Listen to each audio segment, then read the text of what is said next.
Welcome back again, everybody. Talking to you from the studio on this snowy, rainy December day. Just welcoming everybody. Let me get the lights back on to the Freelance Teacher video cast. Welcome. I'm not going to give you homework. I'm not going to give you useless work. I'm not going to give you work that is to keep you busy, and then I have to put a point value on it. It's actually just time for open thought and open consideration. I have a 12th grade, actually I have two 12th grade classes, and we're doing a lot of public speaking. It's called presentational speaking. It's a college level class, and I enjoy both classes because ideas are tossed around, and I've mentioned them, and I've mentioned those classes in the past because we talk about things that are seen as conspiracy theories, or off limits, or offensive, or extreme far right-wing propaganda. All of these things come up. We discuss them effectively. The afternoon class is actually a little bit better at it, usually, not always, but usually, and I think it's because it's later in the day. The AM class is a little more tired, a little more weary, and so what we've got is the idea of, kind of people getting warmed up. So it's a mix, because sometimes people in the morning are more active and more awake and alert because they're fresh, and then by the time the day goes on, they're worn out. So hard to tell. It's one of those interesting things about the human, is these things about timing and these theories about I'm feeling fresh or I'm feeling tired, or something like that. We've got an issue here outside of my studio. A guy came here and made a left. Didn't even stop at the stop sign, driving about 15 miles an hour. Probably he's pretty old and should not be behind the wheel of a car. There, I said it. Age discrimination. That's ageism. That's so rude. Well, 4 people almost got killed a second ago because 15-mile-an-hour guy on a rainy, snowy day just went through the stop sign and made a left. And there was a car coming from the far lane and that huge Fresh Direct truck you just saw. So, yep, ageism. That's the United States we're in now. Yeah, but 4 people were killed. Yeah, but you might offend an 85-year-old person by not letting that man or woman drive. That's ageism. You, sir, are so rude, goofing on those old people like that. Don't you know? That's ageism.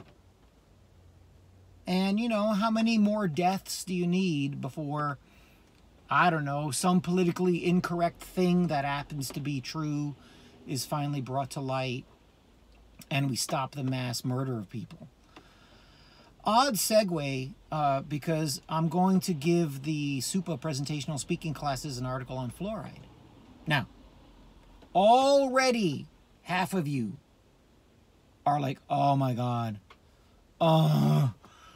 Right Wing Conspiracy Fluoride Kookery, right, well, okay, so, the legions of fans stay with me. Half of the normies, of course, have flicked the switch off.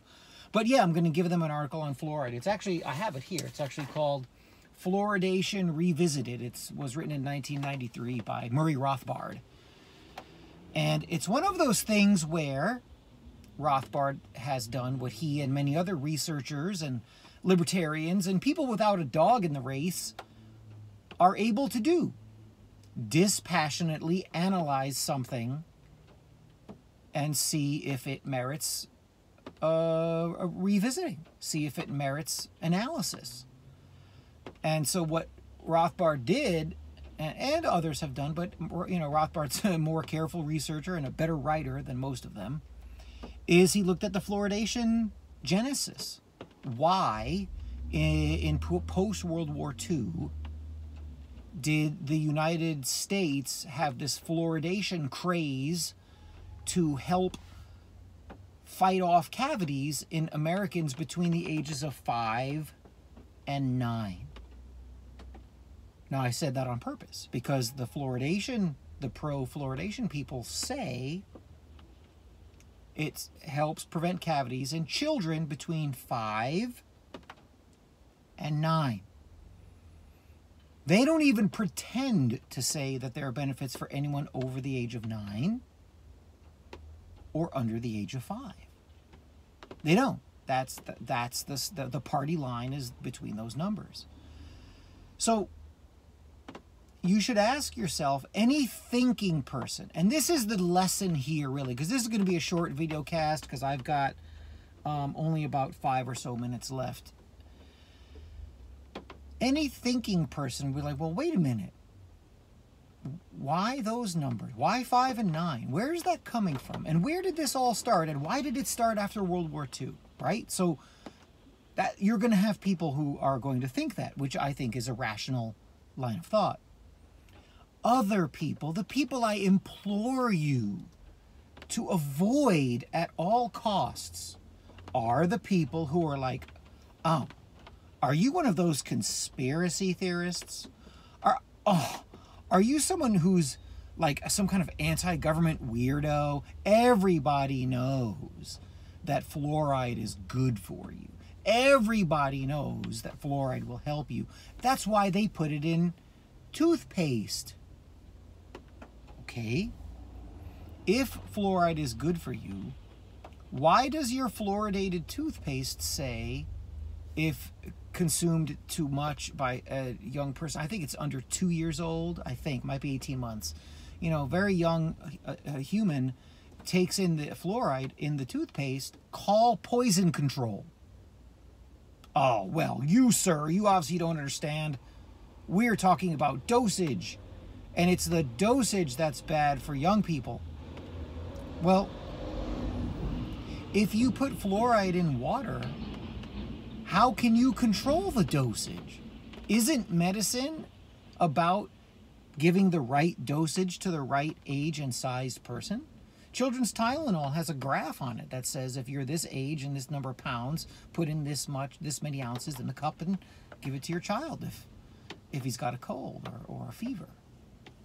Fluoridated water is just fluoridated water. You could drink an ounce, you could drink 10 cups, bathe in it. So what about the dosage there? Why doesn't the dosage matter? And this is your normie, cobweb head weirdo who's been so schooled into oblivion. Only somebody with 12 years of taxpayer-funded compulsory schooling, where you're taught very little except to obey orders and do as you're told and keep your head down and shut up. Only a nation with that kind of schooling would you find armies of people, and you do, who will say, you're a weirdo for bringing up the fluoride thing. You're just so weird. Everybody knows fluoride is good for you and it prevents cavities. Now, they've done no research. They've read no articles. They don't even know that calcium fluoride, which occurs naturally in water, is good for teeth. It's spectacularly good for teeth.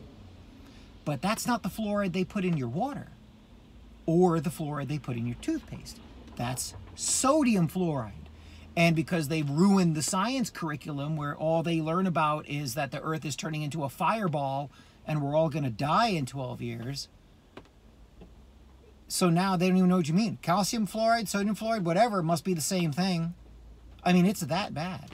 It really is that bad. My mother, a smart woman, she did the right thing and she said, you got to question what these people say.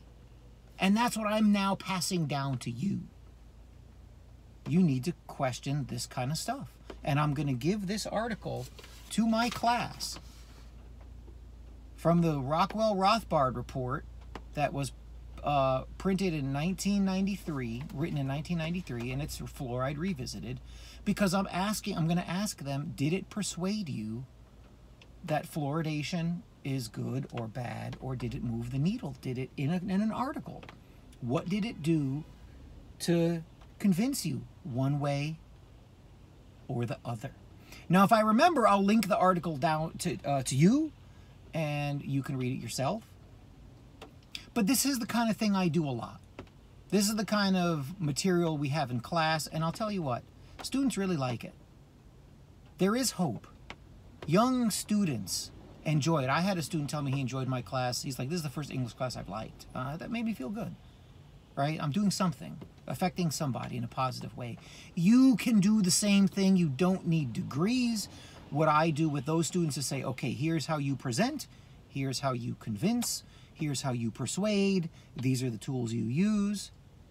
And then they can, being mostly thoughtful, well-meaning people, actually stop the tide of nonsense and tomfoolery that has taken over what is this, a fake America in which we live.